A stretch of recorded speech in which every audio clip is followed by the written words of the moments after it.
이제 오늘부터 한 7주에 걸쳐서 한 2달여간 우리 3일의 DNA는 어떻게 유산으로 준비되어야 되겠는가에 대해서 좀 말씀을 주제 설교로 진행을 하려고 합니다. 오늘 그 첫 번째 시간인데요. 하나님의 뭐죠? 타이밍, 하나님의 타이밍. 이 제목을 보면 하나님의 때를 기다리라 뭐 이 정도로 우리가 이해를 하겠는데 오늘 전체 내용은 꼭 그런 의미만을 담고 있는 건 아닙니다. 그래서 이제 새해를 맞은 만큼 새해에는 우리가 많은 또 작정도 하고 계획도 세우고 결심도 하죠. 뭐 올해는 꼭 살을 빼야 되겠다. 또 담배를 끊어야 되겠다. 담배 끊으세요. 예. 그 하나님이 창조해 주신 몸을 왜 굴뚝으로 만들어요? 예. 술도 끊으시고 백해무익합니다. 성경적으로도 옳지 않고. 자, 이렇게 결심들을 많이 해요. 그래서 성경 읽기도 첫날부터 속도가 좋아요. 그러다가 이제 1월이 넘어가서 레위기쯤 부딪히면 이걸 읽어야 되나 뜻도 모르겠는데 거기서 이제 많이 좌절을 하고 포기를 하죠. 근데 참 한국은 좋은 게 구정이라는 게 또 있어요. 그래서 새로 시작할 수가 있습니다. 올해는 어떻게 하든 우리 성도님들이 반드시 전 교인이 일독을 할 수 있도록 지금 프로젝트를 만들고 있어요. 자, 그런데 이제 오늘 우리가 첫 번째 하나님의 타이밍이라는 이 주제를 가지고 한 해를 시작하는 이유가 뭘까? 우선 본문을 한번 보도록 하십시다. 1절 데오빌로여 내가 먼저 쓴 글에는 이 데오빌로라는 사람이 굉장히 미스테리한 인물이에요. 성경에 이름만 등장을 하지 이 사람의 신분, 정체에 대해서 그렇게 소개가 따로 나와 있질 않습니다. 그래서 이제 학자들이 연구한 추정의 결과는 어쨌든 이름 자체가 이방 이름인 걸로 봐서 이방인인 것만은 틀림없다. 근데 내가 먼저 쓴 글이 있네요. 자, 사도행전은 누가 썼습니까? 예, 누가가 썼죠. 그럼 누가가 먼저 쓴 글이 있겠죠. 누가복음이에요. 누가복음 1장에 보면 이 데오빌로라는 이름이 또 나와요. 근데 거기에서는 데오빌로 가카여라는 표현을 써요. 가카. 그래서 아마도 로마 정부의 고위 관료점 되지 않았겠는가. 왜냐하면 그 당시에는 꼭 유대인들만 복음을 처음 들은 게 아니라 이방인들도 많은 고관들이 복음을 들은 예들이 성경에 많이 나오죠. 그래서 일단 이렇게 생각을 합니다. 이 데오빌로라는 말이 이제 말 뜻은 이렇습니다. 하나님의 사랑을 입은 자, 또 능동태로는 하나님을 사랑하는 자, 이렇게 둘 다 번역이 가능해요. 이 데오빌로라는 말이. 자, 그런 걸로 봐서 이제 막 복음을 처음 받기 시작했거나 또는 복음에 호의적인 관심을 가진 자 정도로 이해를 갖습니다. 어쨌든 누가복음에도 사도행전에도 이 첫머리에 이 데오빌로의 이름이 등장을 해요. 누가복음에는 데오빌로 가카라는 표현을 써요. 가카. 굉장히 그 상대방의 입장과 신분을 존중해서 붙이는 경어죠. 가카요.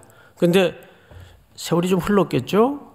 후에 쓰여진 사도행전에서는 데오빌로여 이렇게 호칭이 조금 이게 건방진 호칭은 아니고 조금 이렇게 친숙해진 그리고 조금 더 한층 가족 공동체로서 가까워진 호칭을 여기다 씁니다.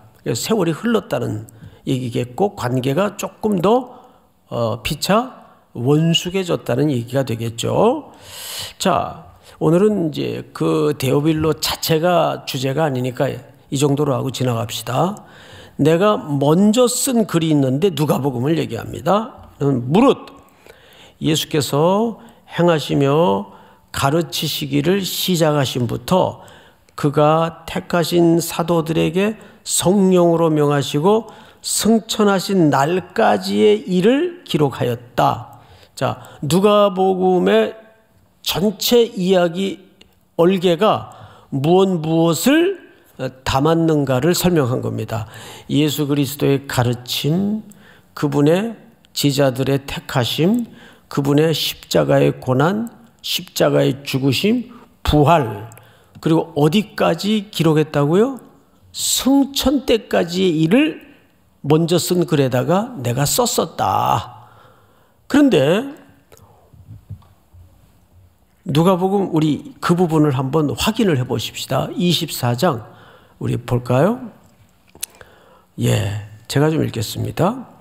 예수께서 그들을 데리고 베다니 앞까지 나가사 손을 들어 그들에게 축복하시더니 축복하실 때 그들을 떠나 어떻게 해요? 하늘로 올려지시니. 다음 절 같이 읽습니다. 시작. 그들이 그에게 경배하고 큰 기쁨으로 예루살렘으로 돌아가 늘 성전에서 하나님을 찬송하니라. 아멘. 여러분 누가복음은 이렇게 끝이 나요. 그러니까 예수님의 승천으로 끝이 나고 그걸 바라보았던 사람들은 큰 기쁨으로 예루살렘에 돌아가서 성전에서 하나님의 약속한 것을 기다리는 장면으로 끝이 나요. 그런데 오늘 글을 보면 2절에 그가 택하신 사도들에게 성령으로 명하시고 승천하신 날까지의 일을 기록하였노라. 그가 고난받으신 후에 또한 제자들에게 그들에게 확실한 많은 증거로 친히 살아계심을 나타내사 40일 동안 그들에게 보이시며 하나님 나라의 일을 말씀하시니라. 자, 앞을 잠깐 보십시다. 이 부분이 맥락적 측면에서 이해가 돼야 돼요.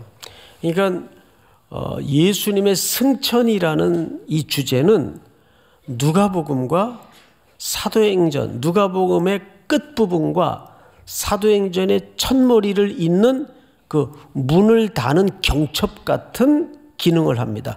경첩이 뭔지 알죠? 예, 문짝이 있으면 그 문짝을 문틀에 매달기 위해서 이렇게 라사를 박는 그런 견고하게 문을 유지해 주는, 그래서 맞물리게 만드는 역할을 하는 것이 경첩입니다. 그러니까 경첩 같은 역할을 하는 게 예수님의 승천 사건이에요.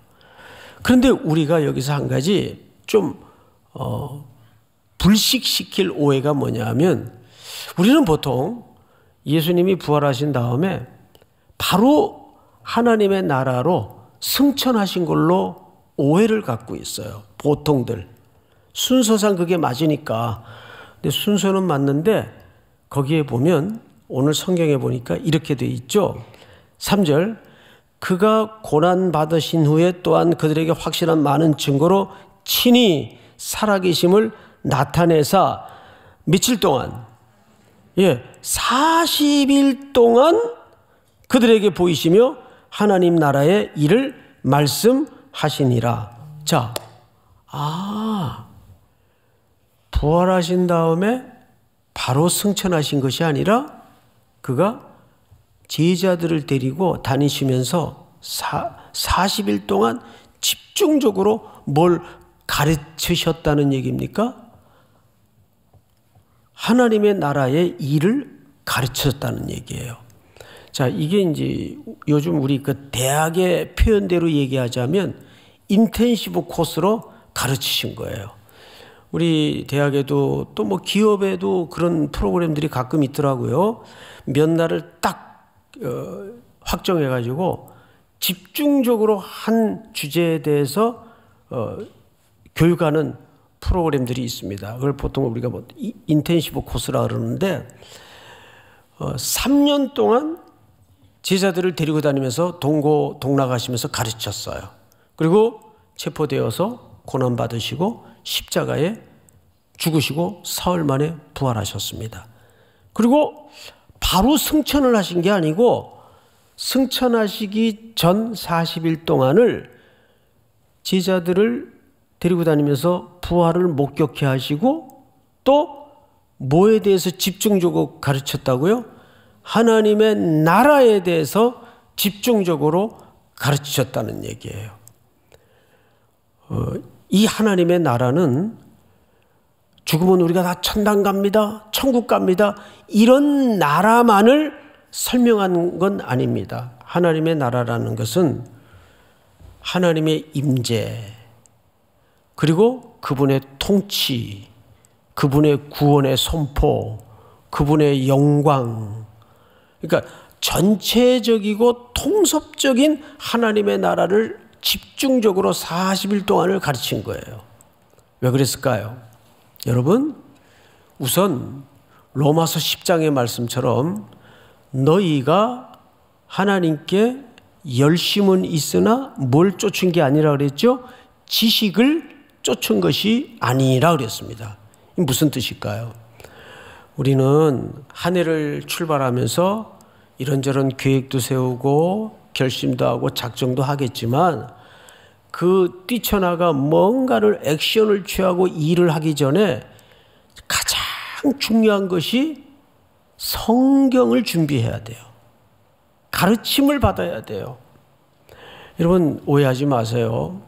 예수님은 일을 세련되게 하고 효율적으로 하고 매끄럽게 하고 잘하는 일꾼이 필요한 게 아닙니다. 예수님은 내 증인이 될 사람이 필요한 거예요. 다시요. 교회는 그런 효율적이고 능숙하고 세련된 일 처리할 수 있는 일꾼이 필요한 게 아니에요. 뭐가 필요하다고요? 예수님은 뭐라 그래요? 내 증인이 되라 그랬어요. 그러면 예수님의 증인이 되려면 누구에 대해서 잘 알고 있어야 될까요? 예, 그분이 어떤 분인지, 뭐하러 이 땅에 오셨는지, 그리고 어떤 계획을 갖고 계신지 그분에 대해서 알아야 될 거 아니에요. 예수님 돌아가셨다는 소리 듣고 제자들이 낙심이 돼서 엠마오로 갑니다. 엠마오로. 그때 부활의 주님이 그 두 제자에게 나타나세요. 우리 44절부터 우리 성경을 좀 보십시다. 누가복음 24장. 또 이르시되 내가 너희와 함께 있을 때 너희에게 말한 바 곧 모세의 율법과 선지자의 글과 시편의 나를 가리켜 기록된 모든 것이 이루어져야 하리라 한 말이 이것이라. 자, 앞을 잠깐 보십시다. 모세의 글, 선지자들로 말한 거, 시편, 이거 전체를 얘기하면 이게 무슨 책입니까? 구약 성경이에요. 근데 그 구약 성경의 일관된 관점과 일관된 초점이 나를 가리켜 기록된 모든 것이에요. 여기 나는 누구겠습니까? 예수님이에요. 부활하신 예수님이에요.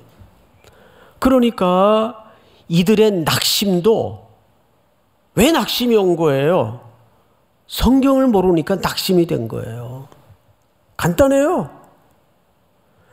구약에 이 메시아가 오시는데 이분이 어떤 모습으로 오시고 왜 고난을 받고 왜 죽어야 되고 왜 부활이 있어야 되며 왜 다시 승천을 해야 되는지에 대한 기록들이 구약의 선지자들의 글을 통해서 모세의 글을 통해서 시편을 통해서 빼곡하게 가리켰어요. 그런데 제자들을 포함해서 당시 유대 사람들은 구약을 달달 공부하고 외우고 법조문처럼 들고 있었지만 그 의미와 뜻에 대해서는 알았어요, 몰랐어요? 모르고 있었다는 얘기예요. 그래서 그들이 들고 땅끝까지 이스라엘을 위해서 뛰쳐나가기 전에 이제 우리도 목요일부터 3년 만에 정상적인 오프라인 선교를 시작합니다. 선교 자체도 중요하지만 그 못지않게 더 중요한 것은 뭐냐 하면 그 선교 가서 우리가 뭘 증거해야 되고 왜 선교를 해야 되고 하나님께서 우리를 왜 택정하셨고 이걸 어디서 우리가 알아야 될까요? 성경에서 알아야 된단 말이에요.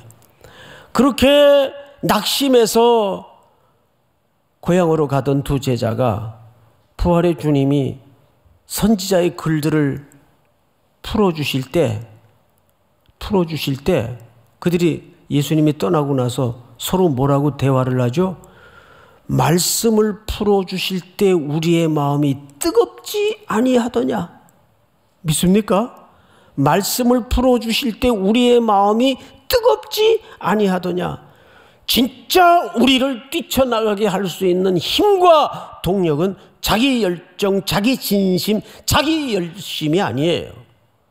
하나님의 말씀이 주시는 불붙임입니다. 믿습니까? 그래서 첫 번째 여기서 우리가 새날을 시작하며 깨달아야 될 묵직한 진리는 먼저 증인이 되기 위해서는 하나님의 말씀을 알아야 되겠다. 그래서 금년부터는 우리가 2월부터 11월까지 이제 선교 기간을 다 고려해서 빼고 전 교인이 한번 반드시 성경을 완독할 수 있는 이제 프로그램을 지금 준비하고 있습니다. 2월부터 시작을 할 겁니다. 이미 통독을 시작한 분들도 계시지만 어쨌든 전 교인들이 쓰든지 읽든지 둘 중에 하나는 반드시 하시도록 이제 독려를 하려고 해요. 중간에 포기자들이 있어요. 포기자들. 그분들을 위해서 특별한 컨퍼런스를 또 준비할 겁니다. 그래서 그 놓친 부분을 집중적으로 이게 요즘은요 전부 멀티 시대라 뭘 하나를 하면서 옆에 뭐 틀어놓고 또 영상도 틀어놓고 뭘 해요. 이게 집중이 안 되는 시대예요. 그래서 물리적으로 딱 소예비실에 전부 통독 포기자들은 오시라 그래가지고 문 다 걸어 잠그고 휴대폰 오프시키고 2시간이고 3시간이고 집중적으로 읽히면 그거 금방 읽어요. 예? 그 시간을 우리가 일상에서 내기가 어려운 겁니다. 그 시간을. 사실 그래요. 그 집중하면 되는데 그 요즘은 또 어플 속에 그 집중할 수 있는 어플이 있더라고요. 근데 그거 들여다보다 또 산만해져요. 그것도 별 효과가 없습니다. 어쨌든 첫 번째 우리가 일꾼이 필요한 게 아니라 뭐가 필요하다? 증인이 필요하다. 그 증인이 되려면 그 증인에 대해서 알아야 될 거 아니에요. 뭘 알아야 되겠어요? 성경을 알아야 돼. 성경을. 믿습니까? 그 누가복음 다시 보십시다. 이에 그들의 마음을 열어 성경을 깨닫게 하시고 또 이르시되 이같이 그리스도가 고난을 받고 제3일에 죽은 자 가운데에서 살아날 것과 다음 절 다 같이 시작. 또 그의 이름으로 죄사함을 받게 하는 회개가 예루살렘에서 시작하여 모든 족속에게 전파될 것이 기록되었으니 너희는 이 모든 일의 증인이라. 여기서도 증인을 찾았지 그냥 일자라는 일꾼을 찾은 게 아니에요. 일자라는 사람은 세상에 널렸습니다. 그런데 그 자기 열심으로 해놓고 내용을 들여다보면 전혀 시킨 일이 아니에요. 딴 일 해놨더라고요. 보면 그런 경우가 참 많습니다. 여기 뭐 직장 다니는 분들이 대부분이니까. 자, 그 다음에 이제 성경을 보십시다. 4절. 사도와 함께 모이사 그들에게 분부하여 이르시되 예루살렘을 떠나지 말고 내게서 들은 바 아버지께서 약속하신 것을 기다리라. 다 같이 시작. 요한은 물로 세례를 베풀었으나 너희는 몇 날이 못되어 성령으로 세례를 받으라 하셨느니라. 네. 자, 이제 분위기가 다 됐는데 빨리 명령 내리시지. 왜 이렇게 꾸물꾸물하실까? 왜 이렇게 뜸을 들이실까? 이제 곧 우리가 역사적으로 기다리던 그 디데이가 온 것 같은데 왜 꾸물거리실까? 빨리 명령 내리시지. 그런데 예수님은 뭐라 그래요? 기다리라 그래요. 약속한 것을 기다리라. 근데 그 약속한 게 뭐냐면 성령님이 임할 때까지 기다리라는 거예요. 4절을 다시 보세요.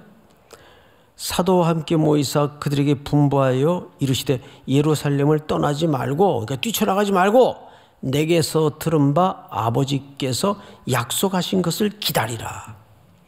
사람이 가장 못하는 대목이 이 지점입니다. 우리는 기다리는 시간은 그냥 없어도 되었을 시간인 것 같고 내 인생엔 참 무의미한 허비되고 낭비되는 시간처럼 오해를 갖는 경우가 많습니다. 그렇지 않습니다. 모세가 40년을 광야에서 세월을 보냈어요. 정말 모세에게 그 시간은 나이만 먹는 무의미한 시간이었고 버려진 시간이었나요? 그렇지 않은 거죠.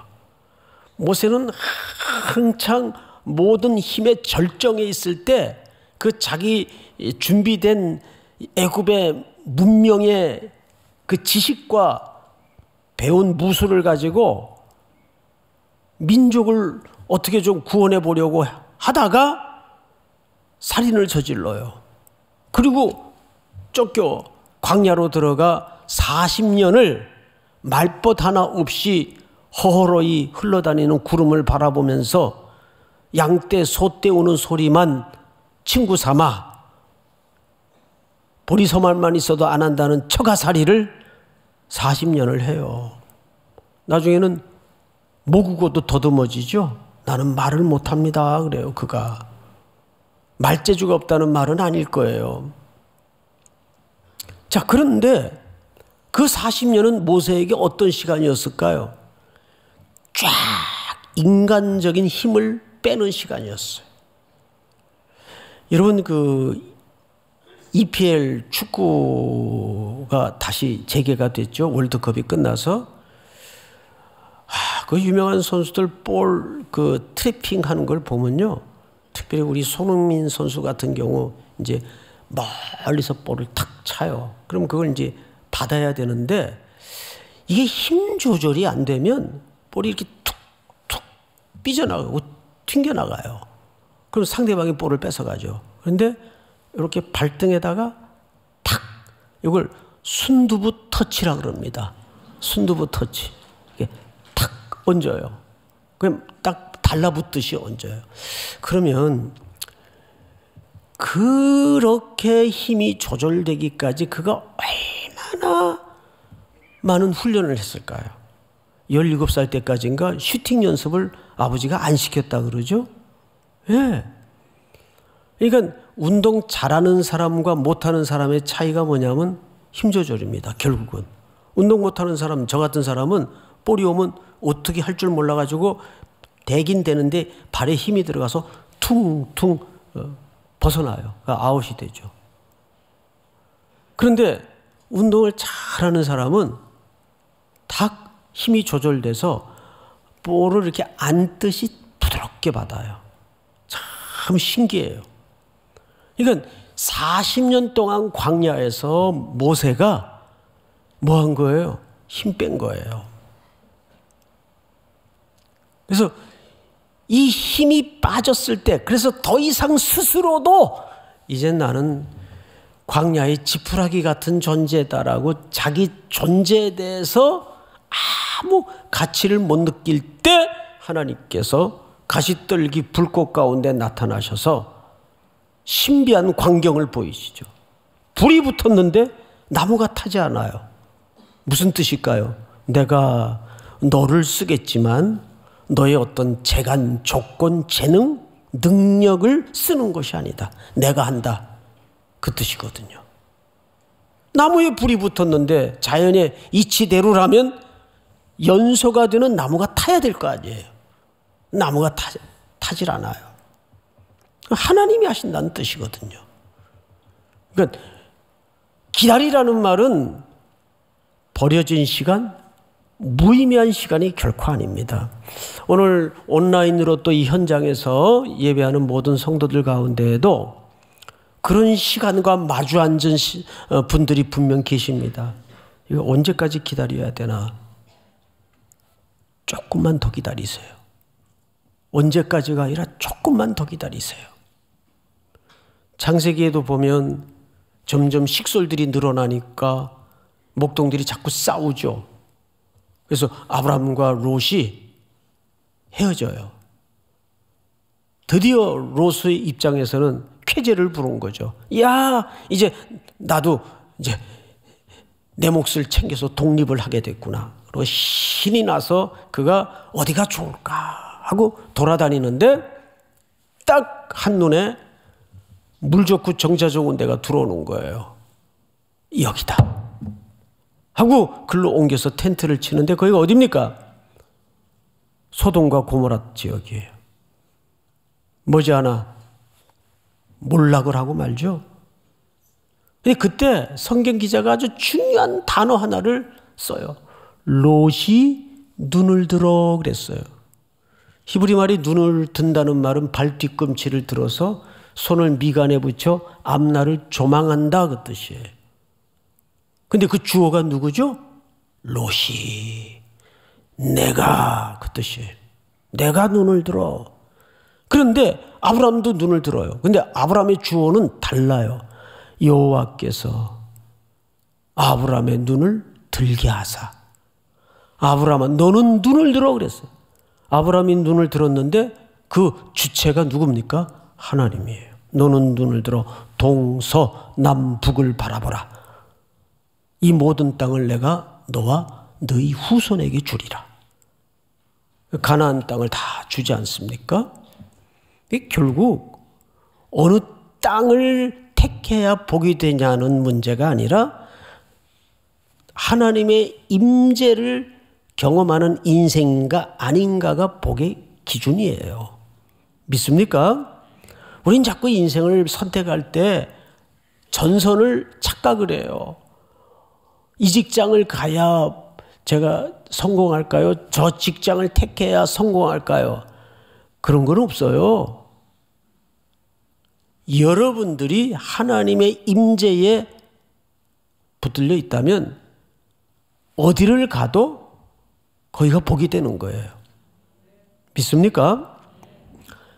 자, 그래서 기다리라. 왜? 성령님이 오시도록까지 그분의 힘에 의해서 인도를 받아야 되기 때문에 우리 영시 예배 첫 말씀이 뭡니까? 그분이 안위하시리라, 인도하시리라, 인도하시리라. 무슨 뜻이에요?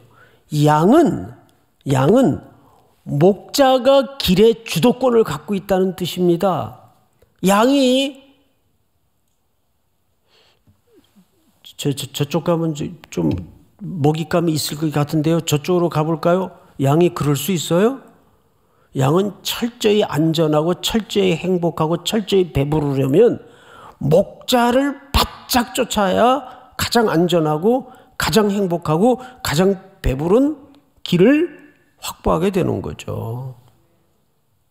그러니까 항상 우리에게 절대적인 조건, 필요한 것은 목자와의 동거입니다. 함께함이고 임재예요. 믿습니까? 우리 요한복음 14장 26절을 좀 볼까요? 띄워주세요. 다 같이 시작. 보혜사 곧 아버지께서 내 이름으로 보내실 성령 그가 너희에게 모든 것을 가르치고 내가 너희에게 말한 모든 것을 생각나게 하리라. 네. 이 성령님이 내 안에 내주하셔야 우리가 어디로 갈지, 어디로 가야 안전할지, 어디로 가야 주님의 뜻대로 사는 건지 성령님이 내 안에 내주하셔서 내 길을, 한 해의 걸음을 가르치신다는 말이에요. 그분이 아직 내주하시지도 않았는데 자기들의 급한 마음 기다리지 못하고 들고 뛰었다가는 될 일도 다 망가뜨려요. 그래서 우리가 올해는 좀 기다리십시다. 어떻게 기다리냐면 먼저 내가 액션을 취하지 마세요. 공동체에서도 어떤 좀 불편한 일이 벌어질 수 있죠, 당연히. 그러면 자기가 인간적인 머리를 써서 그거를 개선해 보려고 들쑤시고 다니면 일이 됩니까? 오히려 망가집니까? 오히려 망가져요. 성령께서 마음을 풀어주시고 마음을 다스려 주시고 만져주시고 하도록까지 조금 그분이 일하실 수 있는, 먼저 어루만지고 일하실 수 있는 여지를 우리가 내어드리는 훈련이에요. 기다린다는 것은. 근데 늘 인간이 급하죠. 자, 그 다음에 우리 성경을 좀 보십시다. 6절. 중요한 구절인데 그들이 모였을 때 예수께 여쭈어 이르되 주께서 이스라엘 나라를 회복하심이 이때입니까? 라고 물은 거예요. 자, 이 사람들의 질문이 두 가지가 문제예요. 이때입니까를 물었고 뭐에 대해서 물었어요? 이스라엘 나라의 회복이에요. 이스라엘 나라의 회복은 수천 년 전서부터 이 민족이 꿈꾸던 회복입니다. 근데 지금은 누구의 압제 아래에 있는가 하면 로마 엠파이어, 제국의 압제 아래에 있어요. 그래서 이들은 당연히 그 질문을 이스라엘 나라로 물었어요. 그리고 지금입니까? 지금 다 된 것 같은데요? 이 질문이 문제는 틀렸다는 것조차 모르고 있다는 데 문제가 있는 거죠. 그런데 이 질문을 통해서 하나님은 오늘 우리 모두에게, 제자들에게, 교회 공동체에 새로운 시선을 열어줘요. 새로운 시야를 눈뜨게 만듭니다. 그러자 예수님이 이제 대답으로 들어가십시다. 7절. 이르시되 때와 시기는 아버지께서 자기의 권한에 두셨으니. 자, 앞을 잠깐 보실까요? 이게 지금 앞뒤가 안 맞죠? 오늘 제목이 뭐예요? 하나님의 타이밍이에요. 그리고 제자들도 그 타이밍을 물은 거예요. 이스라엘 나라를 회복하심이 지금입니까? 라고 물었어요. 질문 자체가 틀린지도 모르고. 그런데 그러면 3년 후에 올 거다, 4년 후에 올 거다, 이렇게 조금 실질적이고 구체적으로 말씀해 주시면 얼마나 좋아요. 그런데 그건 너희 알 바 아니다. 오늘 제목하고도 안 맞잖아요. 그러면 타이밍을 알고 싶어서 지금 귀를 쫑긋하고 다 듣고 계시는데 그건 너희 알 바가 아니다. 그러면 그럼 뭘 들으라는 거예요. 그런데 너희 알 바가 아니요, 그 권한은 아버지 자신에게 있단 말이에요. 그리고서 예수님이 오늘 마지막 절에 중요한 새로운 시야를 열어놓으시는데 그 지평을 한번 보십시다. 오직 성령이 너희에게 임하시면 너희가 권능을 받고. 그 말은 여러분 힘으로 하라는 얘기입니까? 성령님의 힘으로 하라는 얘기입니까? 성령님의 힘으로 하라는 얘기예요. 우리 힘으로 하지 말고, 여러분 선교든 뭐든 하나님의 일은 인간의 머리를 쓰고 힘으로 될 일이 아무것도 없어요. 그건 된 듯 보여져도 그건 자기 일이지 하나님의 일이 아니에요. 보세요. 권능을 받고 예루살렘과 온 유대와 사마리아와, 여러분 예루살렘과 온 유대까지는 이해가 되는데 이 사마리아가 나와요. 사마리아는 유대인들이 밟지도 않는 땅이에요. 원수를 넘어서 개돼지 취급받은 땅이에요. 그런데 예수님은 그런 민족적 의식에 꽉 묵혀있던 제자들에게 예루살렘과 유대와 사마리아와 여기서 멈춘 게 아니라 어디까지? 땅끝까지. 당시 제자들의 마인드로서는 상상이 안 가는 새로운 시선으로 확 터뜨립니다. 땅끝까지 이르러 내 뭐가 되리라? 증인이 되리라. 이것이 지난한 역사와 시간을 걸쳐서 이 땅에 펼쳐갈 하나님의 교회를 통한 계획이었습니다. 땅끝까지. 우리는 그 한 몫을 담당해서 지금 또 우리는 선교지로 가려고 하는 겁니다. 교회가 민족주의에 붙잡힌다든지, 여러분 민족주의가 얼마나 폐악한 역사를 만들어냈는지 아세요? 우리 한국 사람들이 특별히 이런 기질이 강합니다. 물론 애국해야죠. 그러나 민족주의에 매몰되면 큰일 납니다. 항상 기독교는 예루살렘과 유대와 사마리아와 어디까지요? 땅끝까지. 땅끝까지. 이슬람 땅에도 하나님의 구원이 선포되고 하나님의 영광이 드러나고 하나님의 역사가 나타날 수 있도록, 하나님의 나라가 임할 수 있도록 우리를 뭘로 부르신 거예요? 증인으로 부르신 거예요. 믿습니까? 오늘 말씀을 세 가지로 요약하면 이렇습니다. 첫째,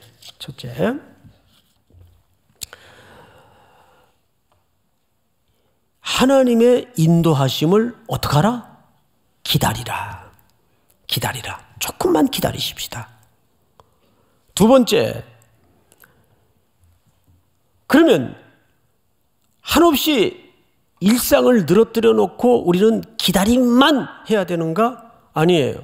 모세가 광야에서 매일 뭐 했어요? 뭐 했어요? 그냥 양 풀 뜯기고 소떼 먹이고, 이걸 언제까지 해야 되나? 그 지긋지긋한 일상을 매일 무료하게 벌판에서 그러고 살았어요. 40년을. 그거 하라는 거예요. 여러분, 여자분들이 집에서 티도 안 나는 살림하는 거 우습게 보이세요? 1년만 역할 바꿔서 한번 여자분들이 살림하는 거 한번 해보세요. 그 억만금을 줘도 하기 힘든 겁니다. 남자들은 그래도 밖에 나가서 여러분 뭐 싫은 일이든 좋은 일이든 어쨌든 환기가 되고 또 보람도 생기잖아요. 사실은. 근데 제일 힘든 게 무료하게 일관되게 반복되는 일들을 꾸준히 하는 것이 참 어렵습니다.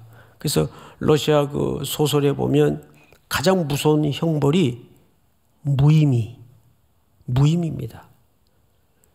돌을 언덕 위로 올렸다가 시큰 뻘뻘거리면서 올려놓으면 다시 굴러뜨려요. 그럼 내려가서 다시 굴러 올리라 그래요. 여기 몇 년 전 오셔서 간증했던 이면수 목사님, 북한에서 옥료되었던 그분이 매일 똑같은 땅을 파는 거예요. 또 묻어버리고 또 땅을 파괴하고 그 온 땅을 팔에 동상이 걸려가면서 이 사람이 제일 힘든 거예요. 그런데 마치 우리는 그 일상이 감추어진 시간이라는 걸 잘 모르죠. 다가오지 않는 미래만 내 인생에 감추어진 시간으로 오해를 합니다. 아닙니다. 정말 감추어진 시간은 오늘 내 생애의 일상이에요. 지금 할 수 있는 그 적절한 일을 하는 거예요. 근데 허황스럽게 뭐 20년 후, 30년 후 계획까지 막 세우고 그런 분들이 있는데 어쩌다 맞을 수는 있는데 여러분 내일도 모르겠는데 20년, 30년 일을 어떻게 알아요? 그러니까 정말 최고의 현실적인 선교의 현장은 오늘이에요. 오늘. 마지막 세 번째는, 그러기 위해서 우리가 기다리면서 뭘 다시 집중적으로 배워야 될까요? 하나님의 말씀. 하나님의 말씀을 잘 준비해서 증인으로 나가야지, 단순히 일꾼으로만 나가면 그건 그 용역 사가지고 데려나가도 돼요. 우리가 굳이 그 일꾼 노릇 안 해도 상관없어요. 누가 하든 일만 되면 되는 건데 뭐. 그러나 성경은 오늘 일꾼을 그냥 찾는 게 아니라 증인을 찾고 있습니다. 다 같이 일어나십시다. 우리 시선 찬양 같이 할까요?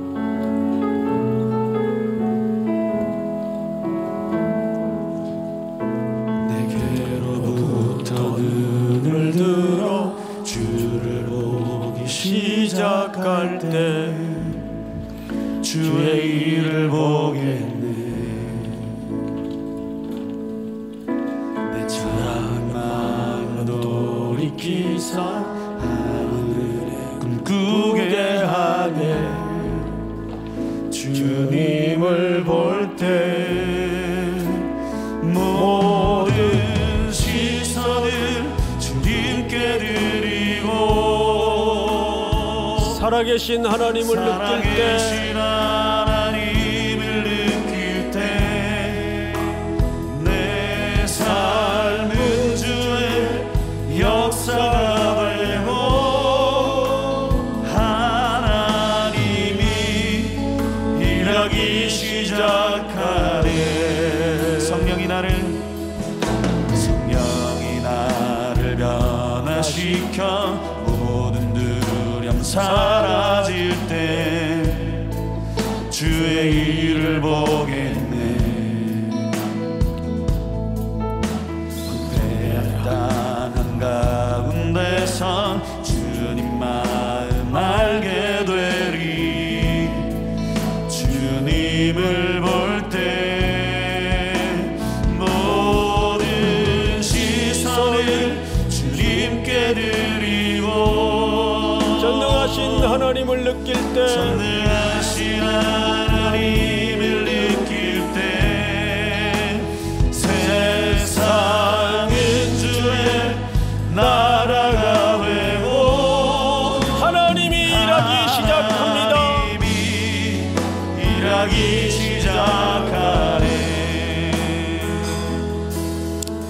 우리 이 시간 서신처럼 한번 통성으로 기도하십시다. 오늘 주신 말씀처럼 세 가지 적용을 했으면 좋겠습니다. 하나님의 시간을 기다리게 하옵소서. 내가 먼저 작용하지 않도록 도우시고 문제를 해결하는 사람이 아니라 주께로부터 해결받는 인생이 되게 하여 주시옵소서. 두 번째는 오늘 당장 내가 감당해야 될 아무 의미 없어 보이는 그 어떤 것일지라도 그 속에 하나님의 뜻이, 그분의 시간이 감춰져 있습니다. 그리고 마지막으로 우리가 일꾼이 필요한 게 아니라 증인이 필요하다는 이 엄정한 사실 앞에 하나님의 말씀으로 잘 준비되는 한 해가 될 수 있도록 이끌어 주시옵소서. 우리 한번 주여 부른 다음에 소리내어 다가올 통영 선교를 위해서도 기도하겠습니다. 주여, 사랑하시는 하나님 아버지 감사합니다. 오늘 우리들에게 귀한 시간을 주시고 주님의 말씀으로 이끌어 주심을 감사합니다.